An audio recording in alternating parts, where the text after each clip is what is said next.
Ya, kita sekarang masuk ke tugas murid di dalam thariqah. Kalau di kitab Al-Inbah halaman 22,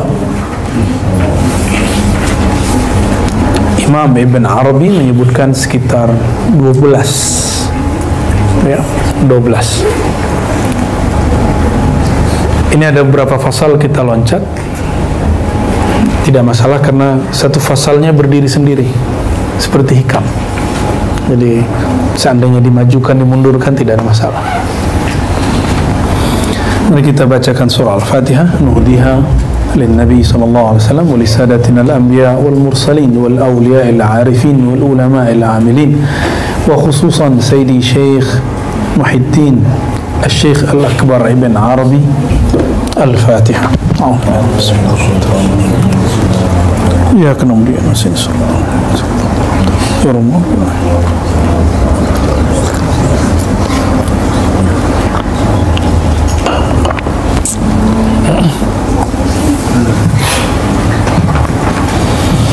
بسندنا المتصل للإمام الشيخ الأكبر محي الدين بن عربي قال: كل مريد لا يلقي على نفسه في أوان إرادته 12 وظيفة فليس بمريد. كل مريد, setiap murid. Kita ini disebut murid karena berkehendak ingin mengenal Allah, karena berkehendak ingin wusul, merasakan hadirnya rohani kita, kehadiran Allah Subhanahu wa ta'ala. Maka Imam Ibn Arabi memberikan rumusan adab-adab. Ini adab-adab besar, kita lakukan semampunya, ya. Kalau nggak mampu ya dicicil, jangan ditunda-tunda. Nah, kullu murid ini tidak ada pengecualian, semua kullu murid, kecuali majzub. Majzub tidak disebut murid, ya. Murid berarti salik. Jadi kalau di level macam-macam thariqah itu kan ada thariqah 3 yang saya sebut biasanya. Thariqah sufi itu salik, murid. Thariqah majzub itu muhib, ahli mahabbah. Yang ketiga thariqah malamatiyah. Kita ini yang pertama ini. Antum gak akan sanggup ngikutin wali majzub, dan juga gak akan sanggup ngikutin wali malamatiyah, ya. Tapi kita ihtiram kalau ketemu wali majzub, kita tasdik kalau ketemu wali malamatiyah, husnuzan. Karena ujian malamatiyah husnuzan, selalu husnuzan atau suuzan, baik sangka atau buruk sangka, nggak lebih dari itu, ya. Tasdik atau inkar, ya. Nah, kita yang pertama ini. Nah, kalau di majzub dia punya sistem yang, kalau di filsafat itu ada aliran namanya post struktural. Jadi dia nggak mau ngikut program, di jalannya jalan sendiri, dia nggak ada rambu-rambu deh. Itu majzub sama malamat itu nggak ada rambu-rambu. Mereka tidak pernah ingkar syariat, tapi jangan antum berharap melihat mereka mengamalkan syariat, kecuali mereka lagi halnya sufi. Majzub, orang majzub gimana mau? Majzub kan urfi anhul qalam. Majzub itu ada orang mabuk 70 kali lipat dari majzub, daripada sakr, orang mabuk. Kalau malamatiyah, dia mabuknya disimpan di bagian paling dalam hatinya, aslinya dia mabuk, tapi Allah beri kemampuan kepadanya menahan mabuknya. Nah, itulah Nabi SAW menyisakan sedikit itu, tapi Nabi nggak sampai malamatiyah karena beliau lebih kuat. Maka beliau mengatakan syayyabatni Hudun wa akhwatuha. Hud wa akhwatuha, ada hadis begitu, hadis sahih, ada di Bukhari, kesingat saya. Surat Hud dan saudara-saudaranya membuat kepalaku beruban. Apa itu? Diusut-usut, banyak ayat-ayat yang berat, tapi yang paling berat wastaqim kama umirta. Hei Muhammad, istaqim, hendaklah engkau teguh supaya nggak mabuk, ya. Ada sahabat Nabi Hudzaifah, ada Hanzalah. Itu orang-orang ketika kena mabuk itu nggak tahan. Jadi sahabat Nabi itu ada yang nggak tahan. Maka ada beberapa riwayat sahabat Nabi beberapa ayat pingsan. Di zaman Sayyidina Al-Hasan Al-Basri dibacain surat Al-Hadid sampai di ayat alam ya'ni lil ladzina amanu an takhsha'a qulubuhum li dzikrillah, pingsan. Kita nyebutnya fana, gak kuat nahannya. Sayyidina Musa pingsan, benar ya? Sayyidina Musa pingsan. Ini hal yang bergejolak di dalam hati, mau disampaikan nanti ditakfir orang. Nah, itu yang dikatakan Sayyidina Abdullah bin Abbas. Ini ada ayat, kalau aku jelaskan mana ayat ini, la kafartumuni, kalian akan kafirkan aku. Di riwayat lain, la rajamtumuni, kalian akan rajam saya. Ya. Tapi tenang, itu dulu.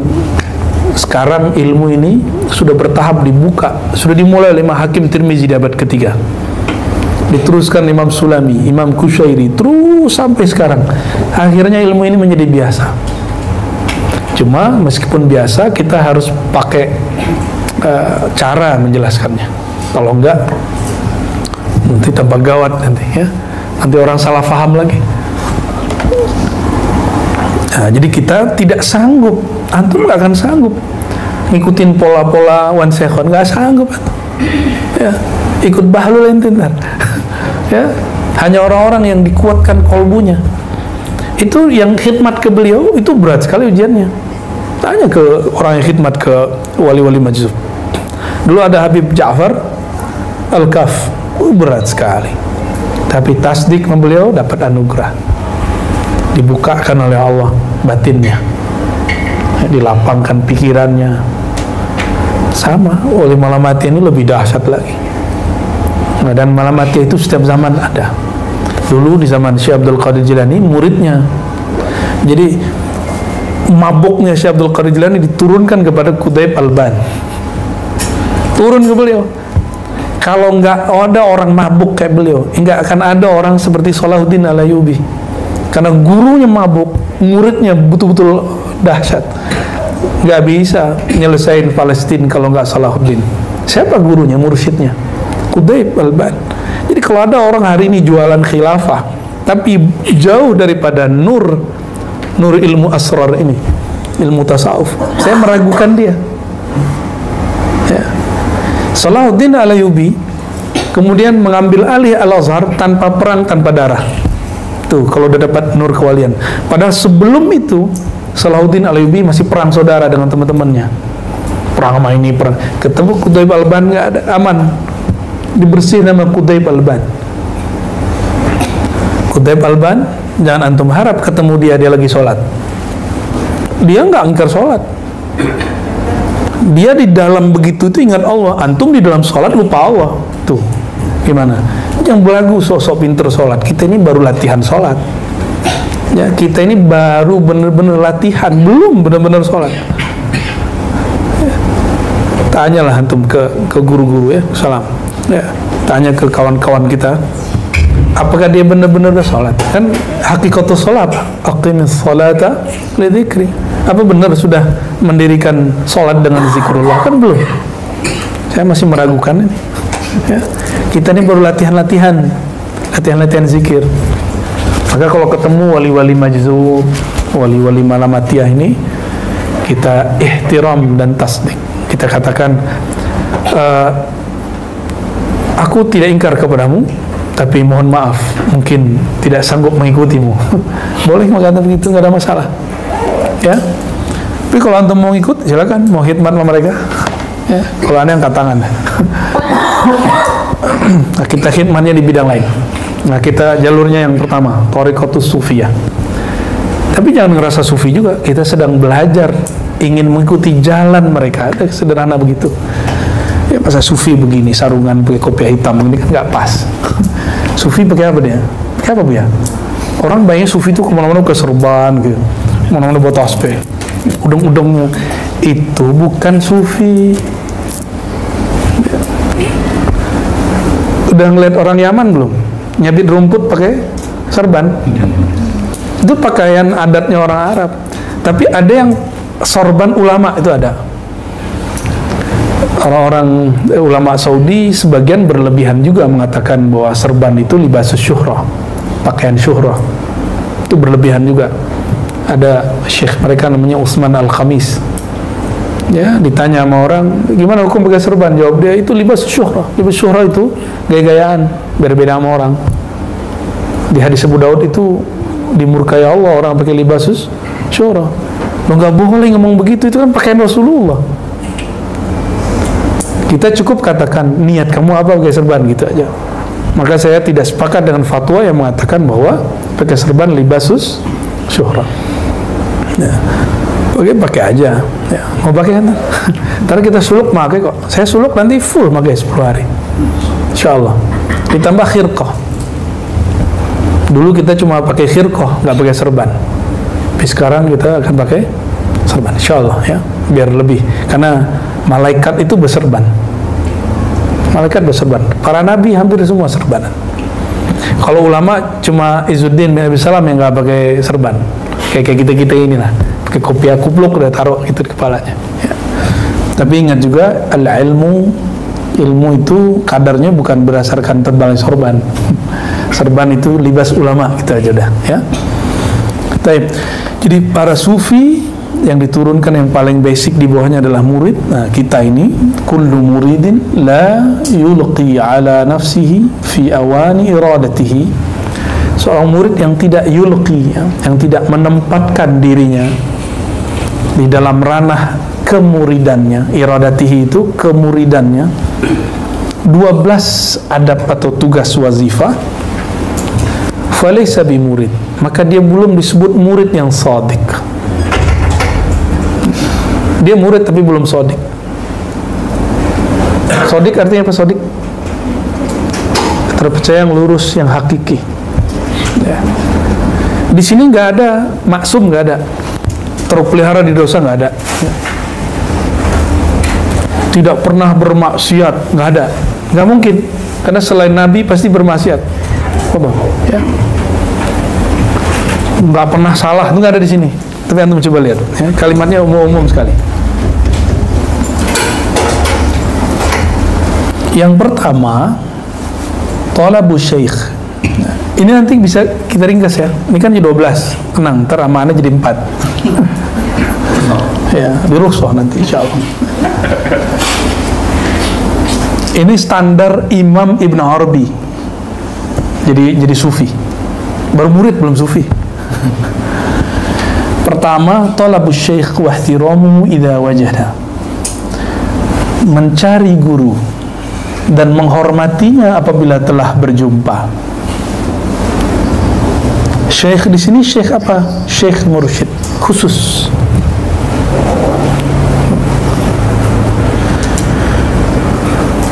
Belajarlah cara ihtiram kepada para santri. Nah, di sini kan ada beberapa teman antum yang santri. Tanya adab santri ke dia. Ya, yang tahu adab tuh santri biasanya. Ya. Yang kedua, mubaya'atuhu lahu 'ala ar-rakha'i wa syiddah. Berbaiat kepadanya. Nanti ini bagian dari rukhsah ini. Berbaiat, sumpah setia kepadanya, baik dalam senang ataupun susah. Nah, makanya kenapa kita akhirkan baiat itu, ngaji dulu, terlihat istiqomah ngajinya, baru talqin, habis talqin dia khalwat, baru terakhir di baiat. Aslinya begitu. Tapi kalau dulu enggak, di depan baiat kan berat. Nah, sekarang kita setelah musyawarah dengan para masyayikh dan istisyarah juga kepada Allah Subhanahu wa taala, istikharah, nah dapatlah tahapan-tahapan yang kira-kira secara global begitu. Awalnya ngaji, lalu talqin, suluk, syukur-syukur dapat baik. Karena kalau baiat antum nggak boleh ingkar munafik. Karena termasuk orang yang idza wa'ada akhlafa, dia janji dia ingkar. Makanya saya jarang sekali terima bayat tuh. Kalaupun bayat kita meniatkan bukan dari mewakili diri kita, enggak, tapi mewakili guru-guru kita, gitu. Walaupun saya dapat izin mentalkin dan membayat sekaligus, ya. Kita kemudian mencoba mengolah gimana biar, karena zaman now ini nggak mungkin semua orang siap bayat. Dan belakangan saya lihat Syekh Ali Jum'ah ternyata pandangannya seperti itu. Kata beliau, jangan bayat dulu, talqin aja dulu. Ternyata sama. Ilham itu turun ini kan sama. Nah, karena kita termasuk muhibbin beliau, kita juga dapat isyarat itu. Pas saya lihat videonya, alhamdulillah sama dengan para masyayikh, ya. Kita bersyukur atas isyarat-isyarat dari Allah Subhanahu wa taala, ya. Yang kedua, wa ayyakuna ala nafsihi la laha. Itu bedanya apa tuh? Kemuridannya ala nafsihi, bukan laha. Apa beda ala nafsihi dan laha? Laha itu yang baik-baik aja. Kalau ala nafsihi, di situ ada pengorbanan. Nah, dia mengorbankan egonya, itu namanya ala nafsihi. Antum coba lihat nih Buya Asfi, Buya Aldomi, Lora Ali, ini egonya luar biasa loh. Ane tahu persis. Tapi bisa ngaji di sini, di Ribat, itu luar biasa. Ini bukan tazkiyah, ya. Ya, Allah yang ahakku bitazkiyah. Ya. Gengsinya luar biasa, kita kan seumuran. Kan seumuran sama dia. Beda-beda bulan aja. Paling tua lebih dikit daripada Buya Aldomi kan. Gak jauh beda. Guru sama. Tapi ketika mereka memutuskan, itu kayaknya ini yang wa ayyakuna ala nafsihi la lah. Jadi nggak terjebak pada rijal, tapi ya al-ihtiram itu bukan biqadar rijal, tapi biqadar al-ilm. Ilmu itu kan suka-suka Allah ngasih. Kadang ngasih ke sini, suka-suka dia. Umurnya lebih tua, lebih muda, nggak ada urusan, ya. Seperti Imam Bukhari, umurnya baru 17 tahun, kata Al-Hafiz Abu Bakar namanya. Abu Bakar siapa namanya belakang tuh? Al-Harawi Pak Al-Maruzi. Bukhari itu ustazuna. Kalau hafalan kami salah, dia yang benerin. Yang ngomong umurnya 40, 50-an. Itu terjadi. Jadi dari setiap masa itu ada orang-orang yang seumuran, yang lebih muda, Allah takdirkan lebih tua. Ya.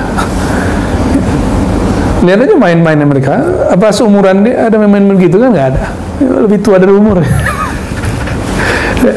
Misalnya pegang-pegang tasbih kan umur 40, 50 ya kan, kayak umur dari itu cocok tuh dah. Ya.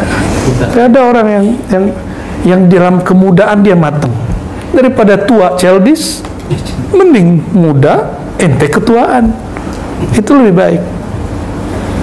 Nanti teman-temannya akan ngomong, gak asik deh sama kamu. Nah itu mulai berhasil tuh. Sama kamu kok gak asik sih gitu. Ngobrol kok gak nyambung. Kita bingung sendiri kok gak nyambung. Nanti orang-orang yang diberikan anugerah nur oleh Allah, itu dia lebih senang sepi, dan dia tidak merasa kesepian. Yang merasa sepi itu orang-orang yang kalbunya gak ada nurnya, gelap deh. Ramai aja masih sulit, gimana kalau sendiri. Nah ini ya ala nafsihi, ya. Semoga Allah betul-betul bimbing nafsiyah kita ini. Amin ya rabbal alamin, ya. Ini Lora Ali. Ane dulu kok ngajar pakai besar, diajak mulu sama dia. Padahal murid kita kan. Nah biasanya kalau murid nggak mau disebut murid, nyebutnya itu kakak kelas saya. Ya. Coba lihat nanti satu alma mater sama saya yang pernah saya ajar. Dia nggak, nafsiyahnya masih main. Atau saya nih diajar sama kakak kelas, nafsiyah saya main. Saya nggak bilang dia guru saya bilang dia apa? Kakak kelasku. Jadi kalau saya tuh main nafsiyah sama kakak kelas yang udah ngajar, saya nyebutnya apa? Itu kakak kelasku. Tapi kalau antum udah beres, wah itu guruku. Beda tuh. Ya. Wa yabita wa yusbiha wa laysa li ahadin alaihi haqq. Dia bermalam, yabit, ya. Dia masuk ke siang hari atau malam hari, wa laysa li ahadin alaihi haqq. Tidak ada seorang pun yang punya hak atas dirinya. Maksudnya dia nggak ada kezoliman kepada orang, nggak ada barang yang diambil. Nah, ini antum ada barang nggak ada yang diambil? Kalau ada balikin pakai apalah gitu. Ada nggak barang diambil dari temen? Lupa ngasih, balikin. Bingung balikin, punya nomor dia, isi aja GoPay dia kan. Itu bisa nggak Bu ya? Soalnya tuh ya. Dia kan udah lupa nih. Ya, cara kita balikinnya gitu. Ya, hati-hati di situ. Kita balikin. Ya. Nah, kalau mahasiswa kan buku, ya, utang.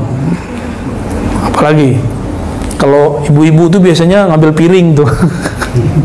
Ya, ibu-ibu kan biasanya lagi ini nih piringnya mirip, atau dia senang piringnya diambil itu. Itu di mana-mana itu. Ya, bukan hanya di sini, di mana-mana itu. Ya. Nah, kalau para peneliti itu suka nyuri manuskrip. Serius. Suka nyuri manuskrip. Jadi ambil manuskrip gak balikin. Nah, itu peneliti-peneliti yang tidak sodik, tapi peneliti-peneliti yang hakiki, yang dia sadar, dibalikin. Murid yang hakiki, teman yang hakiki, dibalikin pastinya. Ya, sederhana ya. Saya pikir-pikir dulu, ada nggak kitab perpus yang saya bawa ya? Kalau ada kayaknya harus dibalikin segera ini. Sepertinya sudah dibalikin sih ya.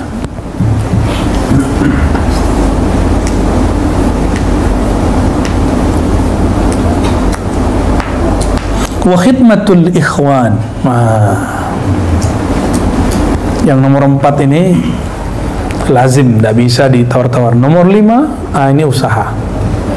Berkhidmat kepada saudara. Bukan guru dulu, saudara dulu. Teman ngaji. Mulai-mulai ngidangin air tuh. Kalau dia datang mempersilakan, mulai. Kalau ada makanan kita dahuluin dia. Nah, itu namanya khidmatul ikhwan. Kapan orang mau berkhidmat? Kalau dalam dirinya nafsiyahnya sudah beres, dia menganggap dirinya tidak lebih tinggi dari di sampingnya, baru dia mau khidmat. Kenapa orang kemudian tidak ada masalah khidmat kepada guru? Karena memang guru dianggapnya lebih tinggi. Tapi ada masalah ketika khidmat kepada ikhwan. Kenapa? Dia merasa dirinya lebih tinggi atau setara. Maka antum yang kalau kesini misalnya kotor nih, kalau ngandelin Idris mulu kan kasihan Idris nih. Idris, Panji, mana siapa lagi? Daus ya. Dawami, kasihan. Nanti kalau kapan ada waktu mau bersih-bersih, kabarin mereka. Kami bersih-bersih. Mau ikhwan atau akhwatnya. Mau khidmat listriknya silakan, mau khidmat apanya silakan. Itu mulai mendahulukan teman. Kalau tempat kita bersih, yang nyaman siapa? Kita semua, teman kita. Nyaman nggak masuk ke tempatnya bau. Nah, maka dalam salah satu kunci keberhasilan satu surau, zawiyah, ribat, tempat thariqah, tempat zikir, tempat ngaji, masjid, surau adalah tempat bersucinya. Jadi ke depan tuh WC harus bersih, kamar mandi harus bersih. Nanti kita sedang setting yang di BSD itu, insya Allah ya, toiletnya harus betul-betul lux, insya Allah ya. Karena kalau nggak bersih, taharah di situ, gimana mau bener zikirnya? Apalagi antum yang syak berulang-ulang. Ntar yang berulang-ulang kabarin tim Dewan Mursyidin kita. Nanti ada terapi. Ada langkah-langkahnya, kan sudah ada yang berhasil ya, ada kan sudah berhasil, dia nggak syak lagi, wudhu bisa setengah jam ya.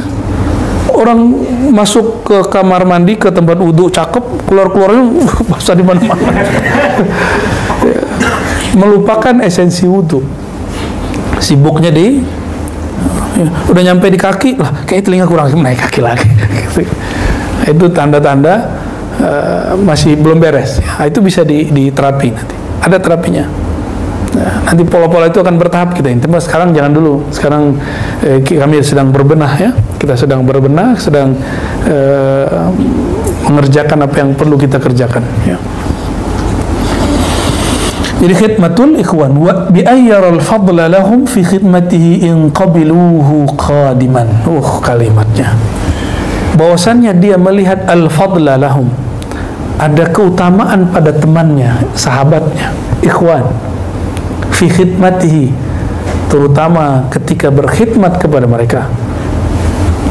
In qabiluhu, apalagi jika qabiluhu mereka menerimanya sebagai khadiman, pelayan. Nah, maka nanti kita ada asas dalam jamaah kita. Jadi jamaah kita sebut ikhwan dan akhwat, ya, bukan ikhwan akhwat versi pergerakan di luar, ini ikhwan akhwat versi thariqah, ya. Karena istilah ikhwan akhwat yang dimulai oleh Syekh Hasan Al-Banna itu berdasarkan inspirasi thariqat Syaziliyah, ya. Maka kita juga akan menghidupkan kembali. Ternyata Abah Anom pada sallallahu sirrahu, ya, beliau juga menggunakan ikhwan untuk murid-muridnya. Maka ikhwan thariqah, salah satu sebutan kita nanti ada slogan al-ikhwan sama dengan pelayan, ikhwan sama dengan khadim. Itu slogan kita nanti. Silakan nanti dirumuskan Buya ya. Ikhwan itu pelayan. Nah, insyaallah semoga kita berthariqah itu tidak hanya untuk diri, tapi juga untuk masyarakat. Nah, kita mulai nanti insyaallah. Wahajrul aghniya, hajru, apa arti hajru? Ayyahjura akhahu fawqa salasi ayyam, kan itu ada hadisnya. La yahillu li muslimin ayyahjura akhahu fawqa salasi ayyam.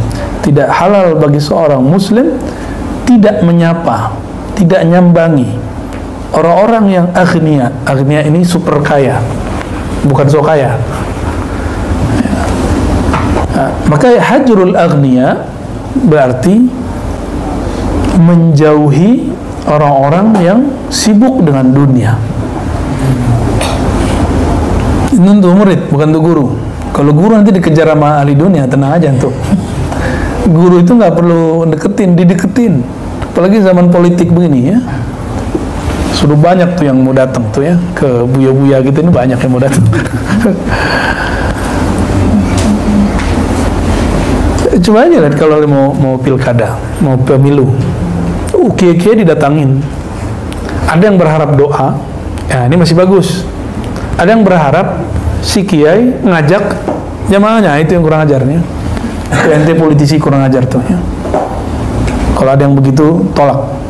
Nah, tapi kalau dia minta doa, orang minta doa boleh nggak? Nggak apa-apa ya. Wa suhbatul fuqara. Nah, kalau untuk murid, mulailah suhbah. Sohbet kalau bahasa Turki mungkin berarti pengajaran. Tapi kalau sohbah itu bersahabat. Fuqara orang-orang yang sederhana. Saya tidak sebut miskin, orang sederhana.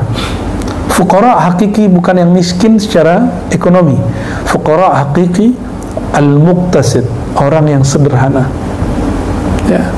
Dia berkendaraan, dia pakai baju bagus, tapi kehidupan dia sederhana.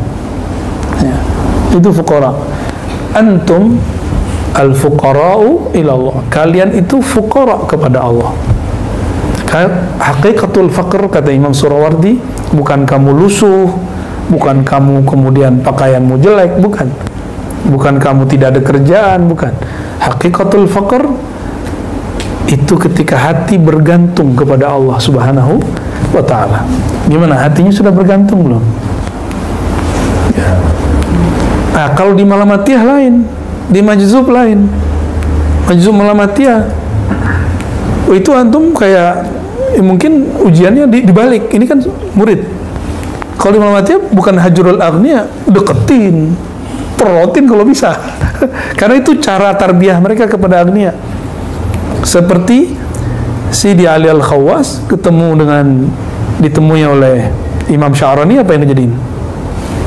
Itu semua kitabmu, asetmu, satu kitab itu sama dengan sekian emas. Suruh bakar, suruh jual. Jual, duitnya bagi-bagi. Bagi siapa? Kepada fuqara. Fuqara itu muridnya Ali Al-Khawas semua, baliknya ke dia, mereka juga. Karena Sidi Syekh Ali Al-Khawas termasuk wali Malamatiyah. Enggak disebut di sananya Khidriyah. Di kitabnya disebut Khidriyah. Karena beliau mengatakan akhadtu an Al-Khidr alaihissalam mubashar. Aku ngambil langsung dari Sayyidina Al-Khidr. Jadi kalau di Thariqah Sufi ini gini modelnya. Nah, kalau di Majzub dan Malamatiyah dibalik. Maka jangan disamakan. Jangan disamakan. Antum melihat Wan Sekhon pakai baju tentara lalu pro dengan salah satu calon presiden kemarin. Nah, itu kan kebalikan ini. Jadi jangan disamakan. Nggak boleh disamakan, dan kita nggak boleh suzon dengan beliau ketika beliau begitu, ya. Wal mubadaratu wal imtithal lima ya'murunahu bihi min aghradihim. Ya, himnya kepada fuqara.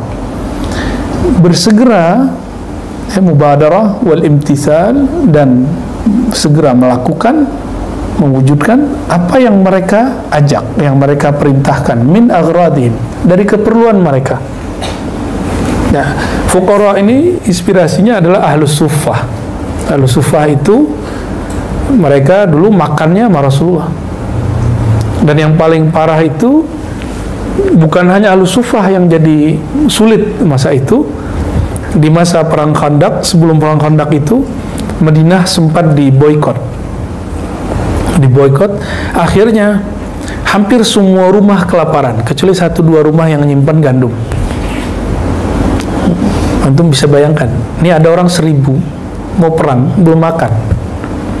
Tiba-tiba ada satu keluarga di Madinah mengatakan, ya Rasulullah, istriku masak, ternyata ada simpanan gandum, ada beberapa daging. Lalu apa kata Rasulullah? Oke, sudah selesai sama istrimu. Oke, jangan sentuh. Nah, ini syarat dari Rasulullah SAW. Jangan sentuh sama sekali. Maka kemudian beliau tidak sentuh. Jalanlah para sahabat sampai ngumpul tuh depan rumah. Gimana caranya? Masuk 10-10. Ada 100 orang antri, masuk 10-10. 10 makan keluar, 10 makan keluar. 100 orang bolak-balik keluar, makanannya tidak berkurang sama sekali. Itu dari Rasulullah ngambil dari mana coba? Jangan norak ya. Tadi yang kita baca di Dalail. Nah, di sini ada nama Rasulullah. Allahumma shalli wa sallim wa barik ala sayyidina Muhammad sahibi miftahil jannah. Ada. Ya Allah, sampaikan salam kepada Rasulullah, pemegang kunci surga. Lalu kalau beliau memegang kunci surga gimana? Ya. Lahum ma yasha'una fiha wa ladaina mazid. Apa yang mereka mau kami kasih, mau nambah kami kasih. Itu. Tapi Rasulullah SAW tidak boleh melakukan itu setiap hari, karena itu melanggar sunnatullah. Dia boleh hanya melakukan ketika genting. Ya. Coba Nabi kalau tiap hari gitu gimana? Disembah orang nggak? Ngelewatin Nabi Isa. Ya. Karena semua sifat Allah terpancar pada diri Nabi Muhammad SAW. Nabi Isa cuma menampilkan sifat hayat. Disembah orang, gimana Nabi Muhammad SAW? Tapi kita nggak akan pernah nyembah Nabi Isa, nggak akan pernah nyembah Nabi Muhammad SAW. Tapi antum nggak sah nyembah Allah kecuali melalui Nabi Muhammad SAW. Ya, clear ya? Jadi benar nggak Ar-Razi mengatakan menyembah Nabi Isa boleh? Enggak boleh lah. Siapa yang bilang boleh nyembah Nabi Isa? Tapi ente sujud di depan Ka'bah. Ka'bah lebih mulia dari Nabi Isa atau Nabi Isa lebih mulia dari Ka'bah? Lebih mulia Nabi atau batu bata atau Hajar Aswad? Nabi. Sujud mengarah kepada Ka'bah boleh nggak? Boleh nggak? Boleh dengan syarat antum nggak nyembah Ka'bah. Itu maksud kita dulu. Ada orang sujud di depannya Nabi Isa, tapi dia tidak berniat menyembah Nabi Isa. Yang disembah siapa? Allah. Itu orang salah paham. Makanya saya tanya lagi, lebih mulia Nabi Isa atau batu bata yang dijadi dan kiswah hitam, lebih mulia mana? Nabi Isa. Itu yang dikatakan oleh Abu Abbas Al-Mursi, jika ada wali dibukakan kolbunya oleh Allah, batinnya oleh Allah, itu semua sifat-sifat yang ente bisa lihat. Itu bukan sifat dia, sifat Allah. Maka orang akan yazunnuna annahu Allah. Orang akan kira dia itu Allah, padahal bukan Allah. Itu yang terjadi, ya. Jadi nggak benar kalau Ar-Razi mengatakan bahwa menyembah Nabi Isa itu ahli tauhid. Nggak ada. Cek aja videonya. Itu kan ada kiai datang. Itu 2 kiai itu datang ke rumah waktu itu. Ya. Cuma ada orang yang nggak mau paham, ya. Ada yang nggak mau tabayun dengan baik. Ada yang ngundang tapi bohong, ya. Ngundang katanya diskusi, tapi ternyata bahsul masail. Ya, ke depan antum nggak usah di undang-undang debat, nggak usah datang. Khalas, ya, da'hum, tinggalkan mereka. Ya, kulillah, ya, katakan saja Allah, kita zikir dan ngaji aja banyak-banyak, ya. Kalau mereka nggak mau mayungin kita nggak butuh payung kita Allah, ya kan? Ya kan? Sederhana tuh. Yang memayungi kita Allah. Sejak kapan organisasi tarekat gunanya untuk nyalain orang? Siapa yang ngasih mandat mereka? Apa majelis-majelis kumpulan ulama itu gunanya untuk nyalain orang atau bimbing orang? Yang benar kan bimbing orang. Jangan salah jalan gitu aja. Maka kita nggak senang dengan cara-cara seperti itu. Ya. Ke depan kita tetap istiqamah insyaallah dalam aqidah Ahlussunnah, bermazhab Syafi'i dan bertariqah yang sahihah yang muttasilah ila sayyidina Nabi sallallahu alaihi wasallam, imma ruhiyan atau imma sanadan, ya, baik secara ruhiyah ataupun secara sanad, insyaallah.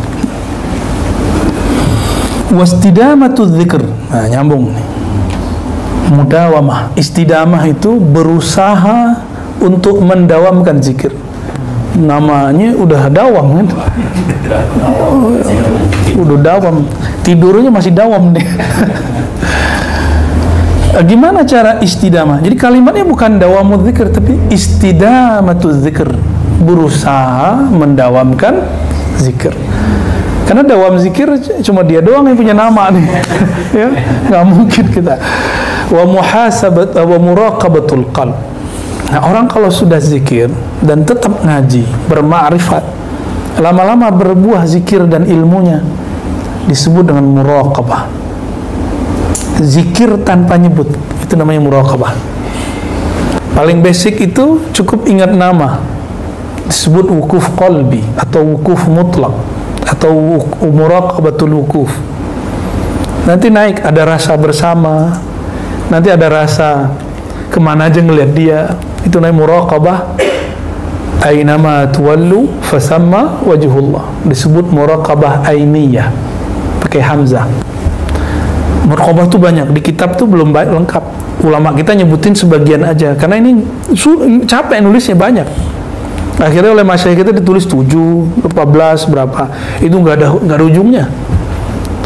Ada muraqabah Nur Muhammad, nggak ada kan di kitab. Ada sebenarnya, cuma nggak ditulis namanya muraqabah Nur Muhammad. Disebutnya cuma Robitoh. Robitoh belum, ujungnya Robitoh, namanya muraqabah Nur Sayyidina Muhammad. So, kemana aja mandang kayak ngeliat Nur Sallallahu Alaihi Wasallam. Ada lagi merasa kemana aja pergi kayak diperhatiin sama guru. Nah, itu muraqabatul syekh namanya. Hakikat Robitoh itu, tujuan Robitoh semuanya ke sana. Ada namanya muraqabatul Quran. Kemana aja kebayang Quran, pengen baca Quran. Jadi antum kalau lagi sampai hal itu pegangannya Quran aja. Nah, di sini juga ada banyak makomat. Ada yang baca Quran 2 jam nggak nangis-nangis, tapi kuat. Ada yang sehari semalam kuat. Ada yang cuma bismillah doang udah nangis-nangis. Ya.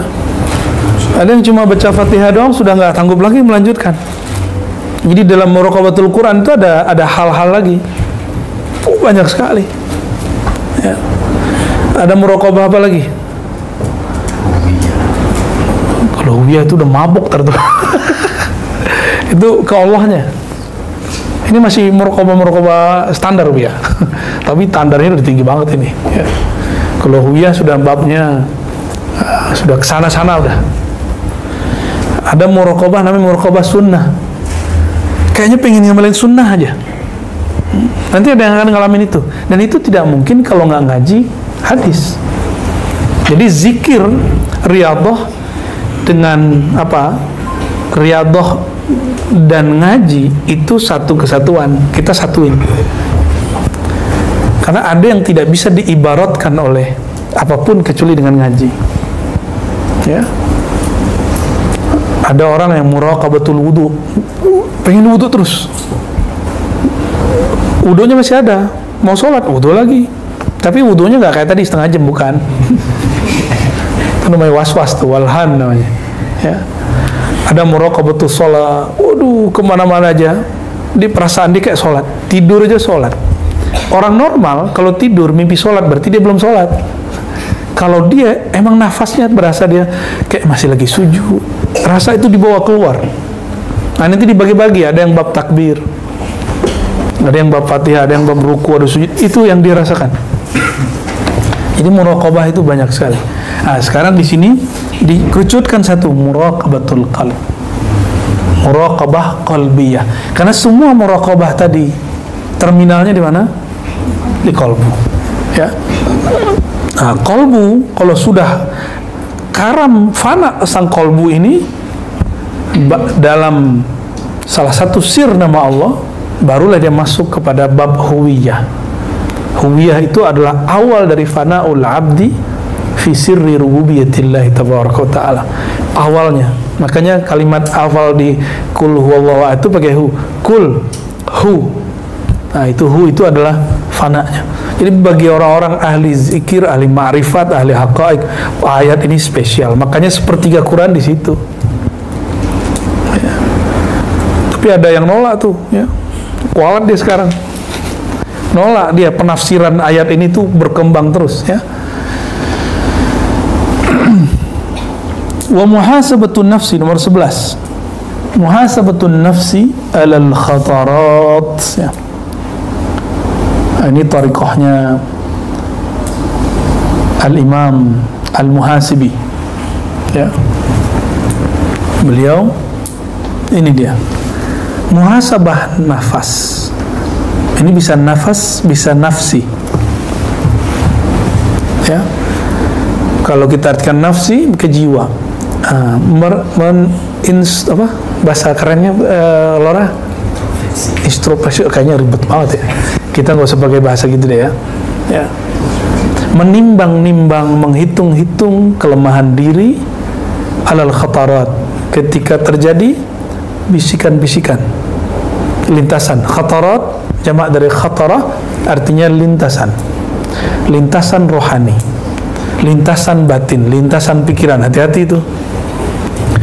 Lintasan akal bisa benar, bisa salah. Benarnya jika ada dalil. Lintasan nafs pasti salah.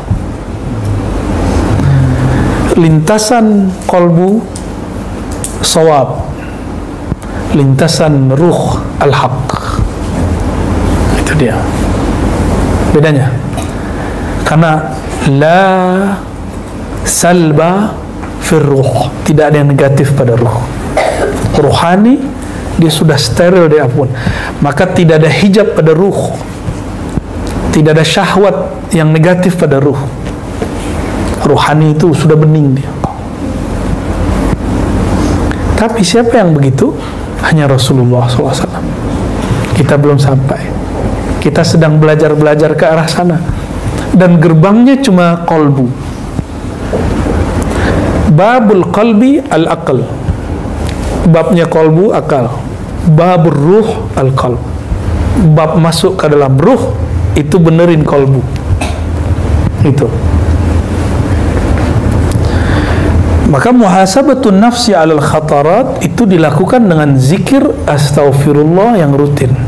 Maka tadi kita jadikan kayak ratib. Astaghfirullah, astaghfirullah, astaghfirullah 100 ya. Kita jadikan ratib.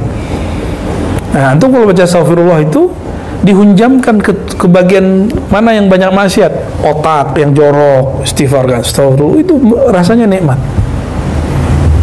Ke mata, ke telinga, semua sampai. Kan nggak ada kita yang terlepas dari maksiat ya.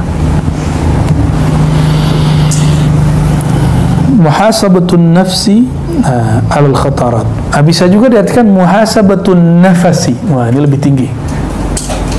Memperhatikan tarik naik turun nafas. Karena di situ ada khatarat ya.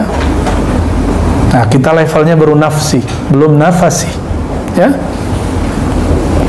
Dan yang terakhir al-lahazat, perhatian ya. Alal khatarat wal lahazat. Sebenarnya lahazat ini bagian dari yang nomor 11. Oke? Bagian nomor 11. Nomor 11 bagian dari nomor 10. Nomor 10 bagian dari nomor 9. Nah, ini jadi itu satu tuh. Itu satu nomor. Oke? Jadi 9 sampai 12 itu satu.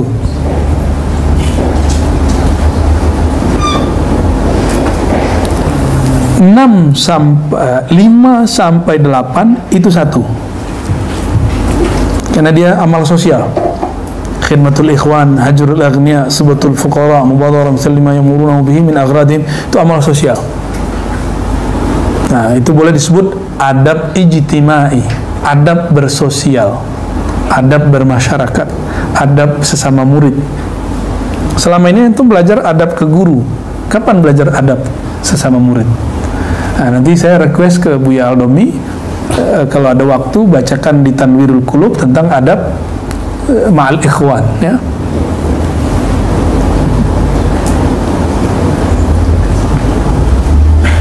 Itu udah berapa tuh? Dua kan itu? Ya. Nah, nomor 1 sendiri, nomor 2 kita masukkan ke bagian nomor 1 tapi disembunyikan ya.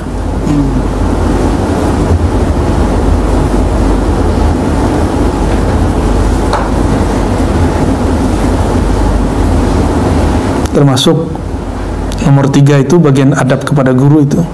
Nah, nomor 4 sendiri boleh diartikan salamatul zahir wal batin ya. Jadi tidak punya hutang lahir dan batin. Nomor itu jadi 4 nggak? Benar nggak? Tuh jadi 4. Alhamdulillah. Jadi mudahan. Jadi kalau 12 panjang bener ya. Jadi kalau diringkas, cari guru, hormati dia, ikutin. Nah, baiat nanti terserah beliau. Ya. Dahulukan beliau, bukan diri kita. Ya, nomor 3 masuk ke situ. Nah, yang nomor 4 di situ jadi nomor 2. Ayyabita yusbih wa laysa li ahadin alaihi haq. Jadi dia tidak punya hutang zahir dan batin kepada manusia. Ya. Baru yang ketiga amal sosial, terutama ibda biman ta'ul, ya sesama teman ikhwan dulu.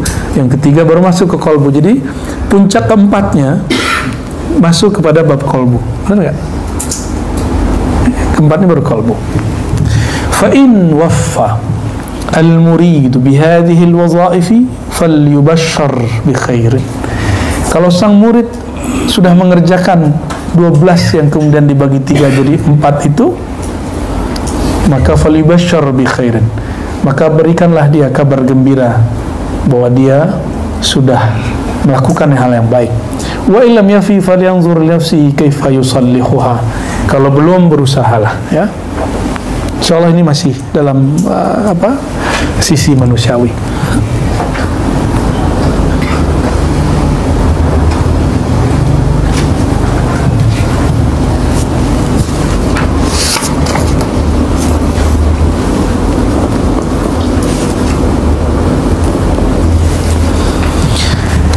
Berikutnya al-jawad al-haqiqi, dermawan hakiki. Siapakah yang disebut orang pemurah, suka berbagi? Selain yang dimaksud berbagi itu suka berbagi duit, berbagi makanan, berbagi apapun. Laisal jawad man jada bimalihi lil fuqara. Ini yang antum yang suka memberi orang. Ini coba lihat. Kita itu belum seberapa berdermawan dibandingkan siapa? Tidaklah yang disebut dermawan itu orang yang berbagi hartanya kepada fakir miskin. Innamal jawad man jada bi nafsi ala ilm wa man lakaha iya. Al-jawad itu orang yang dermawan untuk dirinya. Gimana? Agar memberikan ilmu untuk dirinya. Wa man lakaha iya. Lalu mengamalkannya sehingga ilmu itu menjadi miliknya. Ini level 1, harus ditambahin, kan belum ditambahin di sini. Ya, wasani, ilmu itu dapatnya dari siapa? Muallim. Jadi antum memberi hak kepada diri untuk dapat ilmu, itu baru dermawan hakiki. Dan mungkin nggak begitu kalau nggak ada guru. Maka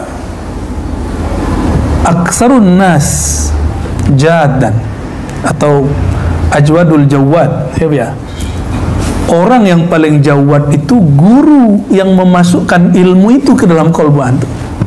Dia itu lebih pemurah, lebih dermawan daripada orang kaya manapun. Karena dia ngaji bertahun-tahun, dia kholwat bertahun-tahun, dia zikir bertahun-tahun, khidmat ke gurunya bertahun-tahun, berkorban dalam perjuangan thariqahnya, zikirnya, ahlus sunnahnya bertahun-tahun. Terus dia berbagi dan gratis. Ya kan? Nah, orang-orang seperti ini antum harus kemudian ta'zimi. Dialah orang yang dermawan hakiki.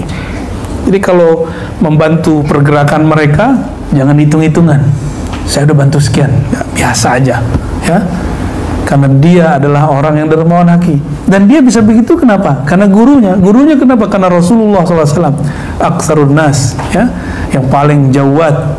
Rasulullah itu kalau sudah dapat, keluarnya seperti angin. Di rumah itu kan ada pintunya. Dalam ilmu juga begitu. Terus kenapa ada orang hari ini pelit-pelit sama ilmu? Ya, belum level ente. Lah tunggu dulu. Gak semua orang bisa digituin. Ada orang bisa digituin. Ya. Ada masanya tahapan kita ngajar satu basic tuh orang pemula. Tapi kalau sudah begini zamannya, tinggal buka kitab, semua orang kan jadi basic. Nanti masalahnya adalah bahasa yang sama dari guru, tinggal penangkapannya yang beda. Jadi nggak usah kemudian kita tahan-tahan. Maka bagi saya kunu rabbaniyin. Kalau di Quran itu kan ada begitu ya. Rabbani, siapakah Rabbani? Jadilah kalian Rabbani. Rabbani itu orang yang mengajarkan yang kecil sebelum yang besar. Talqin itu kecil. Kecil nggak? Tapi banyak yang minat loh. Ya. Tapi bagi kita, sebelum orang dapat talqin, ajarkan yang lebih basic dari talqin, ilmu tentang si talqinnya. Nah, makanya kita nggak terima langsung talqin, mohon maaf ya. Teman-teman para masyayikh, para asatis kita di sini tidak dididik untuk ngejar target talqin, nggak ada ya, kita nggak ada. Jadi siapa yang orang disebut jawad? Orang-orang yang menyediakan waktu untuk dirinya. Ngapain? Agar dirinya menyantap ilmu. Jadi antum yang nggak ngaji itu orang paling pelit. Nah, saya dapat ilmu karena guru. Maka kalau saya disebut dermawan karena mengaji untuk diri saya sendiri, guru saya kira-kira gimana? Guru dari gurunya gimana? Rasulullah gimana? Sallallahu alaihi wasallam. Ya.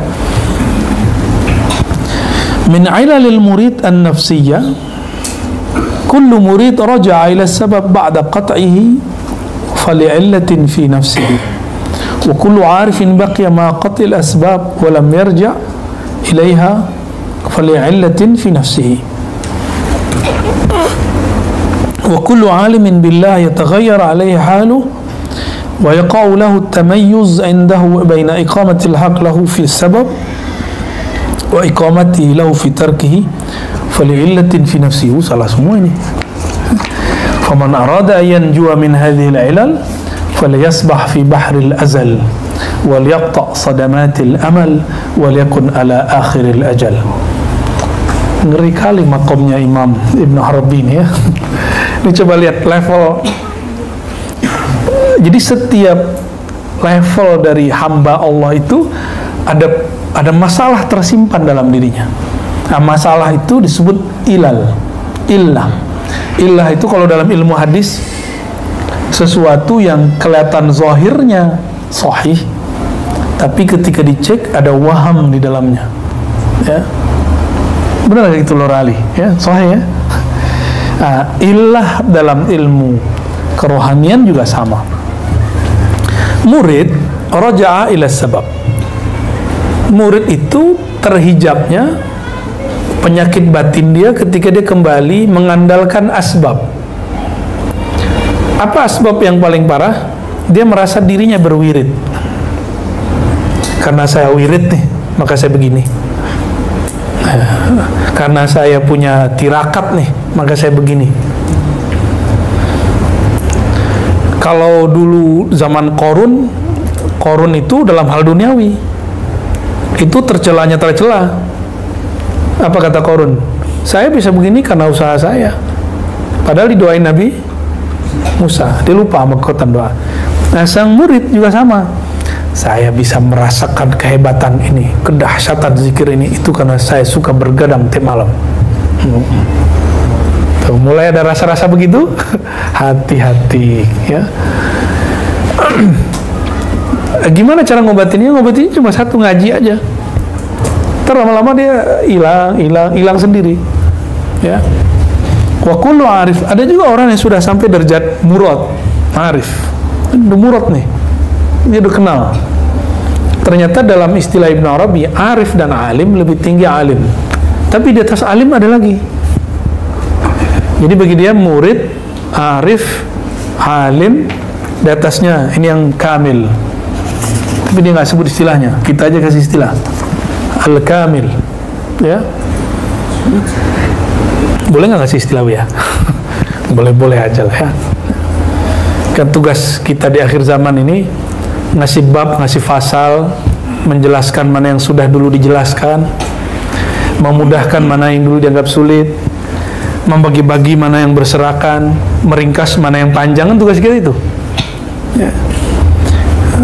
Kalau nggak dikasih istilahnya, ntar antum bingung istilah apa tuh ya, istilah nggak jelas itu ya. Jadi yang pertama murid ini bergantung pada asbab. Kalau orang awam lebih gila lagi, dia sehat karena obat, berobat aja, tapi kan yang nyehatin Allah. Banyak kok yang sudah berobat gak sehat-sehat ya. Terus ya, jangan ada kalimat begini. Nah, ini hati-hati bagi Buya yang khidmat nih. Ini hati-hati buat saya juga. Kalau bukan karena saya nggak rame. Saya terbersit loh di sini. Itu harus dihantam itu. Nah, saya ngomong ke diri saya sendiri ya. Ya. Dulu kita di pesantren dia ngomong begitu. Saya masih ingat sebenarnya ini. Kalau nggak saya ngurus pesantren nih, nggak jalan di pesantren. Kita lagi khidmat tuh. Ada yang ngomong begitu. Nah, itu dia kena. Dia guru, tapi level rohaninya murid. Nah, kalau arif, terjebaknya nanti di apa? Di Jabariyah. Wa kullu arifin baqiya ma'a qatil asbab wa lam yarja' ilaiha fali'illatin fi nafsi. Setiap arif itu, dia tidak bergantung lagi pada asbab. Nggak ada itu. Akhirnya jadi apa? Fatalis. Ya, jadi fatalis. Loh, kenapa sepi Buya? Kita tawakal aja, ngaji lah. Lo ternyata nggak ada yang nge-share hari ini ya. Itu contoh. Nge-share itu bagian daripada antum bukan Jabariyah. Gitu, itu contohnya. Ngasih tahu orang gitu. Ya, sakit nih. Saya sudah pasrah kepada Allah. Ya. Padahal penyakitnya masih bisa diobatin. Yang nggak bisa diobatin itu penyakit haram namanya, pakai H, penyakit tua. baru dia ngomong, saya nggak tahu penyakit saya apa. Itu orang-orang umur 60-an, 70-an, 80-an tuh udah bisa apa-apain tuh. Umur-umur begini ngomong begitu, ya salam. Ya. Itu namanya fatalis. Ngerti secara teoritis tapi nggak bisa menerapkannya karena pernah sekali mungkin sembuh tanpa obat lalu mempraktekkan ke semua hal. Ruqyah dan doa itu hanya mengobati mindset. Yang menjadi penyebab penyakit itu salah satunya mindset, tapi dia kan punya cabang. Kalau sudah potong depannya, antum harus cabut, nyabutnya pakai obat. Jadi mindsetnya dibenerin. Itu gunanya doa dan ruqyah. Jadi kalau ada guru ustadz menyembuhkan dengan ruqyah, itu hanya menyembuhkan mindsetnya. Sedangkan penyakit yang furuk yang di situ di badan dia belum sembuh. Itu sebabnya kalau ada orang kena jamur udah dikasih salep kan sembuh nih hari ini, besok berair lagi kakinya, tangannya, gatal lagi nggak? Kenapa? Dia berhenti ngasih obat. Nah, jadi kita tidak boleh berhenti pada bab ini Jabariyah. Sufi itu Ahlus Sunnah, tidak Jabariyah. Ahlus Sunnah ini jelas, tidak Jabariyah, tidak Qadariyah, tidak fatalisme, tidak juga free will, sok-sok berkuasa. Ya. Di UIN itu kan dulu ada Prof. Harun Nasution. Ya, saya dapat kabar dari murid-muridnya. Beliau kan pengen punya anak, tapi belum mau al-kasih, nggak tahu terakhir dapat anak atau tidak. Apa katanya? Keceplosan. Mungkin ini sudah takdir saya. Padahal beliau anti takdir. Nggak percaya takdir. Takdir kita yang buat. Tuh, itu kualat yang indah tuh ya. Seorang profesor akhirnya menerima bab takdir. Dan terakhir kita dengar beliau dekat dengan Abah Anam. Ada bukunya, dia meneliti tentang TKN Tariqat Qadiriyah wan Naqsyabandiyah. Wa kullu alimin billah. Nah, di atas arif ala level alim. Yataghayyar alaihi haluh. Berubah lagi. Wa yaqa' lahu tamayyuz indahu baina iqamati al-haqq lahu fi sabab wa iqamatihi lahu fi tarkihi. Nah, orang alim billah ini merasa dirinya mampu mengatakan, sadar, sekarang saya sedang pada bab takdir, sekarang saya pada bab kasab, usaha. Itu dia. Merasa dirinya ahli, bisa memilah kapan yang kasab, kapan yang tawakal. Merasa diri ahli. Itu orang alim tuh. Itu hijab fil illatin fi tafsih. Itu juga penyakit yang menghijab dirinya. Tuh, merasa bisa itu loh bahaya. Ya. Jadi ketika saya ngomong, kita ini kan Ahlus Sunnah, ini kadang-kadang kita terhijab loh. Ya. Kita ini kan Ahlus Sunnah. Pasti benar, belum tentu juga. Ahlus Sunnahnya benar, antumnya belum tentu benar menerapkan Ahlus Sunnahnya. Ya kan? Kita ini kan Tariqat, Syazili, Naqsyabandi. Iya, itu Tariqatnya benar, tapi pengamalan antum kan belum tentu benar. Gitu. Faman arada yanjua min hadhihi al-ilal, kalau orang yang kamil, siapa yang ingin sampai kepada kesempurnaan, falyasbah fi bahril azal, maka berenanglah pada lautan ilmu azaliyahnya Allah. Wal yaqta' sadamatil amal, putuslah semua angan-angannya. Wal yakun ala akhiril ajal, serahkan saja kepada waktunya.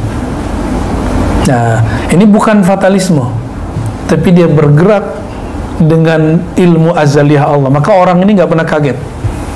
Apa yang terjadi? Sedihnya sedih manusiawi, tapi di batinnya biasa aja. Bisa nggak begitu? Berusaha. Ya, kan sekarang masih murid dulu. Siapa tahu besoknya naik jadi arif. Siapa tahu kapan lagi Allah angkat jadi alim billah. Siapa tahu Allah kamilkan. Dan siapa yang dapat menyempurnakan kita? La haula wala. Ini rahasia nomor 4. La haula wala quwata illa billah. Siapa yang memahami sir la haula wala quwata illa billah, dia masuk kepada kamil mukammil. Walaupun itu bukan makom dia, tapi misalnya makom gurunya, guru dari gurunya, dia akan diikut sertakan insya Allah. Ya, minimal masuk mindset benernya sedikit udah oke. Saya mau tanya Mantuk, Allah itu berubah-ubah nggak? Allah berubah-ubah nggak? Yang kenceng dong. Pengetahuan Allah berubah nggak? Tadi kita di rumah, sekarang pindah sini. Apakah Allah berubah pengetahuannya? Antum tadi di rumah dengan di sini? Tidak. Beneran? Yang berubah itu makhluk. Khalik nggak berubah. Nah, la haula wala quwata illa billah itu fokusnya itu adalah billahnya, yang dipandang Allahnya. Nggak ada urusan dengan kasab, nggak ada urusan dengan tawakalnya. Kasab dan tawakal itu cuma nanti ekspresi. Ya, saya tawakal nih. Antum ngomong tawakal aja kadang sudah terhijab. Saya lagi kasab nih, ikhtiar nih. Ngomong saya lagi usaha ikhtiar aja kadang-kadang udah sok merasa berusaha. Apa buktinya? Sudah ketemu belum ada orang ngomong gini, saya kan sudah usaha kok begini-gini aja. Tuh, orang yang bahaya tuh. Katanya kalau tawakal Allah langsung urus. Saya udah tawakal kok nggak diberesin sama Allah. Emang Allah siapamu? Pak ommu. Kan nggak begitu. Nah, terakhir, waqala al-abdu abdun nadamu abdu nadami, al-abidu abdu nadami, wal muridu abdu niqami, wasyakiru abdu ni'ami, wasabiru abdu kilami. Ya, kilam itu sakit ya. Wal arifu abdu himami, al alim abdu nurihi wa zulami, wal hakimu abdul hakim abdu hikami, wa abdullahi qalil laisa li wujudihi sabil. Insyaallah Imam Ibn Arabi. Orang kayak gini kok disebut sesat ya sama Ibnu Taimiyah ya. Orang sedahsyat ini pembicaraannya. Selurus ini kaidah yang dia tulis tentang bab kewalian. Ini bab kewalian ini. Siapa yang disebut hamba? Hamba itu abdu nadami. Hamba yang menghambakan diri terhadap penyesalannya. Jadi antum kalau menyesali sesuatu, itu namanya sisi kehambaan. Wal murid abdu niqami. Sedangkan murid itu hamba daripada nikomnya Allah. Apa arti nikom? Pembalasan. Ya, apakah pembalasan? Kalau nikom itu biasanya negatif ya. Hamba yang khawatir terhadap pembalasan buruknya Allah. Sedangkan abid tadi hamba yang dia memperhatikan nanti penyesalan dia apa. Maka al-abid itu makamnya taubah. Kalau al-murid makamnya khauf. Wasyakir abdu ni'ami. Orang bersyukur, tapi syukurnya belum syukurnya Abdullah. Masih syukurun ni'am, belum syukurul mun'im. Dia baru bersyukur nikmat. Jadi kalau nikmat nambah, tambah syukurnya. Belum mensyukuri yang memberi nikmat. Kalau antum sudah mensyukuri yang memberi nikmat, mau sedikit terasa besar. Tapi kalau mensyukuri nikmat besar pun terasa sedikit. Sama orang berkeluarga, berteman. Kalau melihat kebaikan temannya, bukan teman yang dilihat. Nah, nanti dilihat berapa pemberiannya. Maka suami istri itu, istri misalnya mengatakan ke suaminya, kamu itu belum ngasih aku apa-apa. Nah, itu dia berarti dia melihat pemberian. Padahal dia bisa bersama kekasihnya itu udah cukup. Kalau emang dia cinta sih. Pernah dengar gak ada orang ngomong gini ketika diajak nikah terus pasangannya takut? Aku belum punya apa-apa Neng gitu. Apa kata si Neng? Mas, ya udah gitu gak? Yang penting sama kamu, walaupun makannya pakai tempe. Yang penting hidup sama kamu, walaupun hidupnya ala kadarnya. Ada orang ngomong begitu? Mungkin kalian ngomong gitu kali ya. Itu kenapa? Nah, dia sudah sampai kepada mencintai zat orang yang dicintai, bukan yang dilihat sakunya, mobilnya, fasilitasnya, popularitasnya. Yang penting bersama dia gitu. Nah, orang-orang yang bersyukur itu, yang berterima kasih itu, kebanyakan mensyukuri nikmat, belum mensyukuri yang memberi nikmat. Nah, punya teman begitu nggak? Kalau nggak ditraktir, ngomongnya nyebelin. Lu mau pelit katanya. Kan sama kayak anak kecil tuh. Anak kecil ketika nggak diberi sama ayahnya bilang, jangan nak, itu nggak bagus buat kamu. Ah, papa jahat. Bapaknya ngelarang sekali, dibilang jahat sama dia. Cuma karena ngomong anak ya dimaafin. Nah, Allah itu lebih sayang kepada kita daripada ayah kepada anaknya.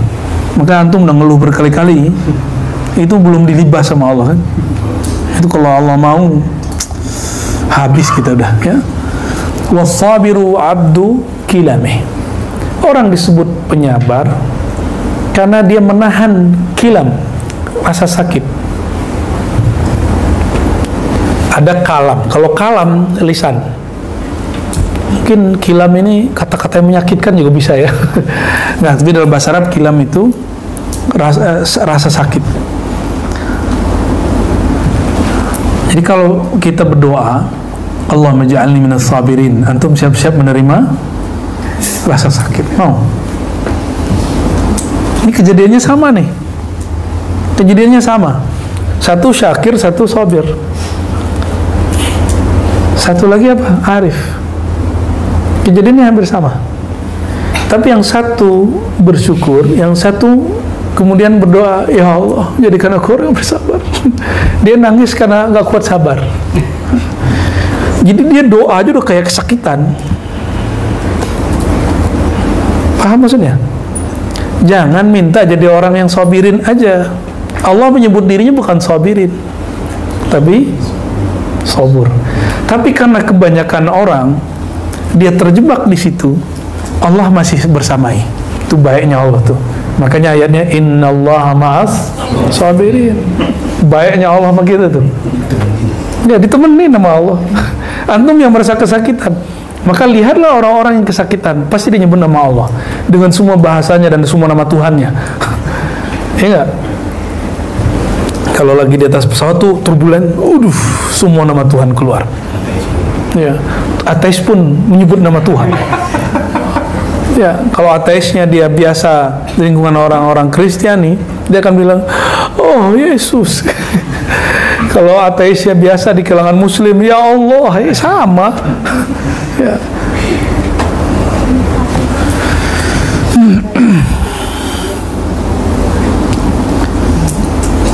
Yang berikutnya adalah Arif. Arif ini abdu himami.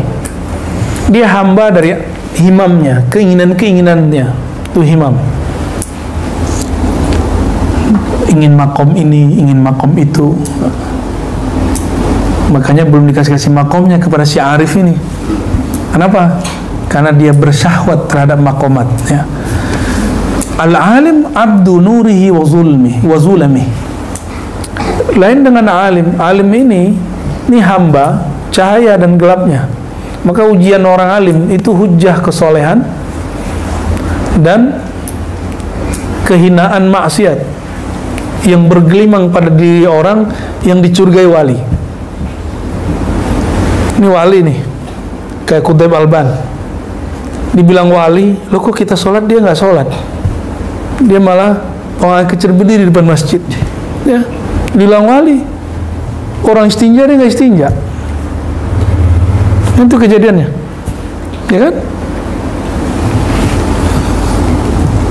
Wal alim abdu nurihi wa zulami. Nah, cahayanya orang alim itu hujjah dalil dia. Kegelapan itu ketidaktahuan kepada dalil. Nah, nur itu juga berarti amal soleh. Zulumat, kegelapan juga berarti lawannya amal soleh apa? Sayyitul amal, amal buruk, perbuatan yang buruk. Nah, ini hijabnya orang alim. Maka di sini banyak orang tidak menemukan al-kutub. Banyak orang-orang ilmuwan sulit menemukan Al-Kutub karena menurut dia semua membenturkan dengan dalil-dalil akli dan dalil naklinya. Coba antum bayangkan, sang hakim, sang qadi menyaksikan Kutub Alban buang air kecil berdiri depan masjid, orang lagi mau sholat. Dari takbir sampai assalamualaikum dia pikiran murah sama Kutub Alban. Berarti sholatnya paling khusyuk hari itu. Ya, khusyuk karena kusut memikirkan Kutub. Pernah nggak kakinya diinjak sama orang? Ada yang pengen softnya nyambung, tapi dari awal salam takbir sampai assalamualaikum antum cuma kepikiran kaki. Ya, itu ujian ya.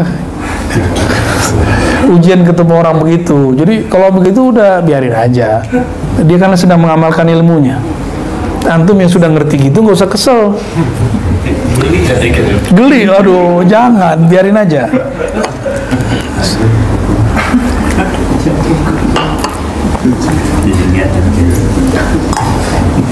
Wal Hakim Abdu Hikami. Nah, ini ujian yang ngajar hikam nih. Yang udah ngajar kita tasawuf di sini.